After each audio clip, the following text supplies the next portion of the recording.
A continuación se dirigirá a ustedes el señor Libardo Preciado, representante de las víctimas. Muchas gracias, un cordial saludo para todas las personas que hoy nos acompañan desde los diferentes países, defensores humanos en las Américas y en Europa que reportan su asistencia. Eh, en Eslovaquia, en Holanda, en Inglaterra, Costa Rica, República Dominicana, Estados Unidos, nos han reportado su asistencia. Un saludo especial a la señora secretaria ejecutiva adjunta de Peticiones y Casos de la Comisión Interamericana de Derechos Humanos, Marisol Blanchard, a la señora comisionada relatora para Colombia de la CDH, Antonia Urrejola, a la señora coordinadora de la sección de soluciones amistosas de la Comisión Interamericana, Erika Montero, y a todos los amigos de la comisión que se encuentran conectados en este momento, al señor director de la Agencia Nacional de Defensa Jurídica del Estado, Camilo Gómez Alzate, a la señora directora de Derechos Humanos del IMPEC, Alejandra Restrepo, en especial al doctor Libardo Preciado Camargo, nuestro mentor y guía en este camino de defensa de los derechos humanos. Quiero saludar de manera especial y dar mi agradecimiento más sincero a la asesora para la Defensa Jurídica Internacional de la Agencia Nacional de Defensa Jurídica del Estado, doctora Adriana Yasmín Peña Quitián, y a su equipo de trabajo, quienes coordinaron en largas jornadas la realización de este evento, y gracias a su diligencia y constancia y paciencia podemos estar reunidos en el día de hoy de manera virtual. Y por supuesto, pues un fraterno y solidario, afectuoso saludo a todos y cada uno de los integrantes de la familia Valencia Patiño que hoy nos acompañan. Los padres de Horacio no alcanzaron a vivir para contar lo que hoy sucede, esperando justicia para Horacio. A todas las personas que hoy nos acompañan a este acto les indico que es el primero en la historia por varias razones. Por tratarse del primer acto de reconocimiento que se efectúa de manera virtual. Por tratarse del primer acto de reconocimiento con cobertura mundial y con presencia de delegados de diferentes estamentos públicos y privados. Y por tratarse del primer acto de reconocimiento que cuenta con la presencia, la honrosa presencia de personas de la Comisión Interamericana de Derechos Humanos. La presentación de la posición de las víctimas será realizada brevemente en 4 secciones, a saber, la primera se referirá a una semblanza de Horacio Patiño. En segundo lugar, las razones de las víctimas para tener que acudir al sistema interamericano de derechos humanos. En tercer punto, el planteamiento de problemas de las relaciones de los ciudadanos con el Estado. Y por último, la posición de las víctimas frente al acuerdo de solución amistosa que hoy nos convoca. En primer lugar, quiero comenzar esta intervención recordando a Horacio Patiño. Horacio fue hijo de doña María Alicia Patiño e hijo de crianza de don Guillermo Valencia. A su vez, fue hermano de María Není, José Luis, John Jairo, Jorge Eliezer, Valencia Patiño, quienes hoy nos acompañan desde Manizales, Villavicencio, desde Bogotá, junto con sus familias. Un saludo especial para ellos. Horacio fue una víctima. Quisiera decir que fue la única víctima, o quizás la última víctima, pero en realidad fue una víctima más del sistema económico, del sistema judicial, del sistema penitenciario. Su destino fue huir de la pobreza para no morir de hambre, huir de quienes clamaban por su cabeza para no morir inmolado cuando fue internado en la cárcel de Puerto Boyacá, huir de quienes tenían la obligación de cuidarlo para no morir injustamente. Lamentablemente, su carrera para salvar su vida fracasó en el lugar menos pensado. Fracasó en manos de quienes debían protegerlo, de quienes debían cuidarlo, custodiarlo, de quienes debían comprenderlo. Esta historia comenzó cuando Horacio reclamó a su empleador los derechos laborales que con tanto esfuerzo consideró haber ganado por haber trabajado duramente como jornalero en una finca de Puerto Boyacá, en pleno corazón del Magdalena Medio. El empleador decidió que no pagaría precio alguno por los jornales ganados por Horacio. Y frente a sus amenazas de muerte, Horacio reaccionó al punto de quitarle la vida a su agresor. Un juez penal lo condenó y un sistema penitenciario lo encarceló en el establecimiento carcelario de Puerto Boyacá. Pero hubo de gestionar un traslado del lugar de su reclusión debido a que corría peligro su vida, ya que quería aplicársele la ley que aplican los paramilitares en una región paramilitar. Salvó su vida cuando fue trasladado a la penitenciaría El Barney. Y ya en el nuevo lugar de reclusión cometió el peor de sus pecados: reclamar al personal de custodia por la calidad de la alimentación que les brindaban a los internos. Ese día el almuerzo fue servido con alimentos en descomposición. Ese acto, considerado como alevoso y subversivo por el personal de guardia, le valió su aislamiento celular y su posterior muerte. Pero fue que el Estado privó de su libertad a Horacio con unos fines, lo privó de la libertad con unos propósitos específicos, presuntamente con el fin de evitar de enviar un mensaje a los demás para evitar realizar una conducta como la sancionada, presuntamente para recibir una retribución justa por el daño causado, presuntamente para que Horacio se abstuviera de realizar nuevas conductas punibles, presuntamente para iniciar con él un proceso de reinserción a esta sociedad que lo excluyó a través del internamiento, presuntamente para protegerlo. Así lo reza nuestra ley como fines de la pena. Y eso era lo que se esperaba.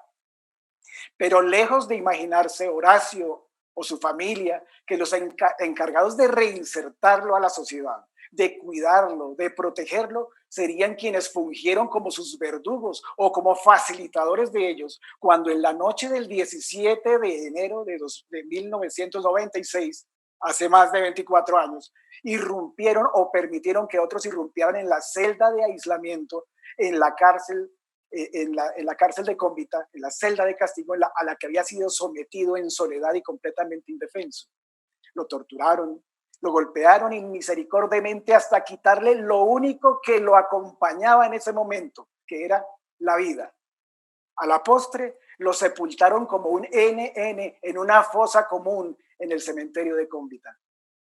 ¿Qué se hubiera imaginado el juez penal que cuando condenó a Horacio, lo condenó a la pena de muerte?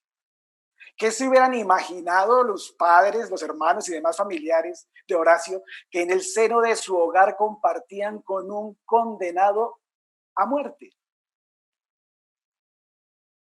En segundo lugar, y dado este contexto, debo explicar las razones por las cuales los familiares debieron acudir al sistema interamericano en reclamo del respeto de los derechos humanos conculcados por el Estado colombiano. Se inició un proceso para establecer las responsabilidades disciplinarias de los custodios, proceso que no pudo establecer responsables. Se inició un proceso penal para establecer cuál fue el perpetrador o los perpetradores de la muerte de Horacio, proceso que no pudo establecer quién o quiénes fueron los autores de su muerte. Se inició un proceso contencioso administrativo para reclamar los perjuicios causados a los padres y hermanos de Horacio, proceso que finalizó sin el reconocimiento de perjuicios a favor de los reclamantes, solo por la falta de un registro civil de nacimiento, lo que hizo que lo meramente formal estuviera por encima de la evidente violación de los derechos humanos demandados. Las resultas del proceso penal en el que se le impuso condena a Horacio, el entorno paramilitar en el que se desarrollaron estos primeros hechos de Horacio en esa finca ganadera, el traslado a la cárcel de Cómbita, el ofrecimiento de comida descompuesta a los penados, el encierro en una celda de aislamiento, el asalto nocturno a esa celda y la forma como dieron muerte a Horacio Patiño dejaron en la familia Valencia Patiño enormes vacíos y numerosas preguntas que nunca fueron respondidas por la Administración de Justicia. Por ejemplo, ¿El incidente de la comida descompuesta fue casual o fue premeditado? ¿El aislamiento de Horacio en una celda apartada fue consecuencia de las protestas por la comida o existió algún plan preconcebido para apartar a Horacio a un lugar menos visible y allí darle muerte? El traslado de la cárcel de Puerto Boyacá a la cárcel de Cómbita tenía propósitos diferentes a protegerle la vida de la furia de los paramilitares, o fue una estratagema para causarle la muerte en un lugar distinto y desligar a los paramilitares del plan siniestro en contra de Horacio. ¿Los poderosos paramilitares del Magdalena Medio tuvieron algo que ver en la muerte de Horacio? Lo único es que solo el personal de custodia de la cárcel era el poseedor, es lo único cierto, era el poseedor de la llave que daba acceso al calabozo al que redujeron a Horacio. Y esa es la única certeza que tiene la familia. Y son preguntas cuya falta de respuestas han perturbado a la familia Valencia Patiño desde ese día, desde ese 1996 hasta hoy. Todo ello nos impulsó a acudir al sistema interamericano.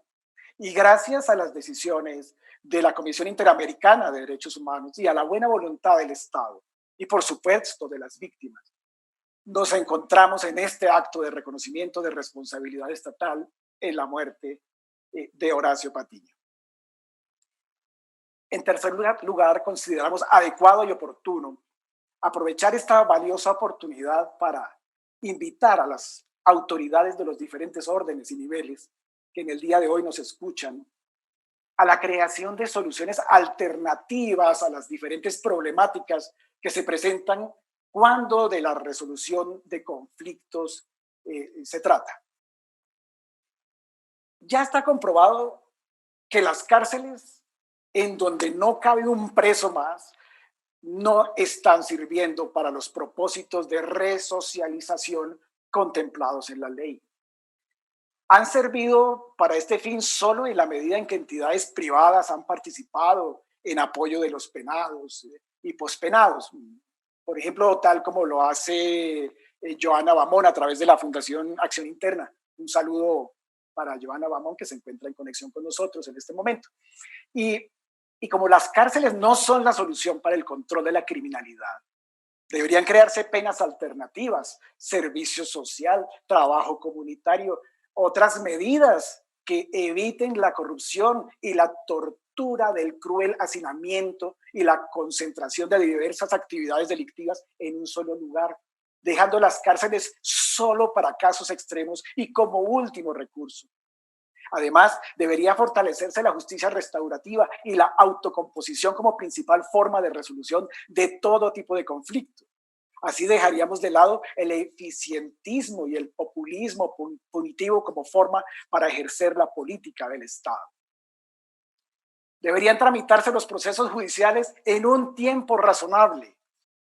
Estamos a 24 años y hasta ahora estamos resolviendo este conflicto.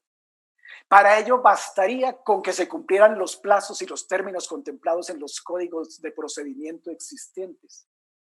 Debería siempre y en todas las oportunidades realizarse un control de constitucionalidad y de convencionalidad de todas las actuaciones administrativas, de todas las actuaciones judiciales. Los jueces, muchos de ellos nos están escuchando en este momento, deberían tramitar los procesos que les competen, dando prevalencia siempre a los derechos sustanciales, siempre a los derechos humanos, siempre aplicando la justicia material y evitando el formalismo excesivo. Si así se hubiera hecho, en el caso de Horacio, desde el tratamiento penitenciario hasta el trámite del proceso indemnizatorio, seguramente no estaríamos hoy en este punto de nuestro acuerdo de solución amistosa con el Estado. Es más, considero que seguramente ni siquiera Horacio hubiera muerto, al menos por esas causas, y su familia estaría celebrándole hoy sus 67 años que debería estar cumpliendo. Y ya refiriéndonos específicamente al caso en el que se evidencie que algún servidor público faltó a su deber comprometiendo la responsabilidad del Estado, la conciliación. La solución amistosa debería ser la manera preferente para solucionar el asunto problemático. Quienes ejercemos nuestra profesión defendiendo los derechos humanos de las víctimas del Estado, sufrimos un gran desconsuelo cuando citamos a la entidad infractora a la conciliación previa obligatoria, y esa entidad nos envía un mensaje con el más joven o la más joven de sus abogados, diciéndonos que el comité de conciliación decidió no conciliar. ¡Qué paradoja, por Dios! Un comité creado para conciliar que no concilia, y no concilia los casos las más de las veces que llegarán a sentencia condenatoria en contra del Estado. Para finalizar este punto, el Estado debería evitar la revictimización de los favorecidos con una sentencia judicial. ¿Cómo es posible que después de tantos y tantos años de trámite judicial pasen 5 y más años más sin que las víctimas hayan recibido la indemnización a que tienen derecho, pese a haber sido condenado judicialmente el Estado? Como cuarto punto, finalmente, debo expresar la posición de las víctimas frente al acuerdo de solución amistosa del que este acto hace parte fundamental. Ya lo resaltaba anteriormente. Las soluciones adoptadas directamente por las partes en conflicto y que se encaminan a facilitar el entendimiento entre ellas y que tiendan a evitar o disminuir la conflictividad social, y indudablemente que son las más adecuadas y las que deben preferirse a los que he denominado actos procesales de venganza punitiva. Debería ser la constante. Por tales razones, las víctimas manifiestan su beneplácito frente a la presente solución amistosa, además que agradecen la buena voluntad del Estado y la maravillosa participación de la Comisión Interamericana de Derechos Humanos para promover el acercamiento entre las partes y para velar por el respeto a la vida de las personas privadas de la libertad y la dignidad de sus familiares, y en el caso que nos ocupa, y por su acción misional como promotora, como protectora de los derechos humanos en las Américas. El perdón es un acto de grandeza.